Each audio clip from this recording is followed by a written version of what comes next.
Hello friends, నేను మీ Sharada teens and parenting coach and access bars practitioner.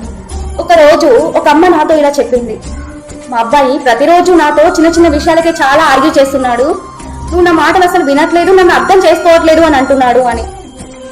ఆమె కామ్గా ఉంటుంది, కానీ మనసులో ఇలా అనుకుంటుంది, నేను ఇంత కామ్గా ఉంటున్నా కూడా ఎందుకు మా అబ్బాయి ఇంత ఆర్గ్యూ చేస్తున్నాడు నాతో అని. ఒక రోజు అద్దం ముందు నిల్చొని తనని తాను ఒక క్వశ్చన్ వేసుకుంది, నేను నిజంగానే మా అబ్బాయి మాటలు వింటున్నానా లేదా వినకముందే సమాధానం చెప్తున్నానా అని. సో అప్పుడు తనకు అర్థమైంది, కామ్గా ఉండడం అని అంటే సైలెంట్గా ఉండడం కాదు, హార్ట్కి కనెక్ట్ అయి ఉండాలి అని.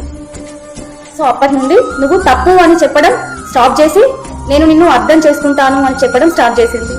ఆ అబ్బాయి ప్రవర్తనలో కూడా చాలా మార్పు వచ్చింది. ఆర్గ్యూస్ చాలా వరకు తగ్గించి ప్రశాంతంగా కామ్గా ఉంటున్నాడు. చివరికి అమ్మ నాతో ఇలా అంది, మార్పు అనేది పిల్లల్లో కాదు, ముందు మనలో స్టార్ట్ అవ్వాలి అని. కామ్గా మాట్లాడితే సరిపోదు, కనెక్షన్తో మాట్లాడితే చేంజ్ అనేది వస్తుంది అని నేను అంటాను. మరి మీరేమంటారు? కింద కమెంట్ బాక్స్లో టైప్ చేయండి. Thank you and keep watching.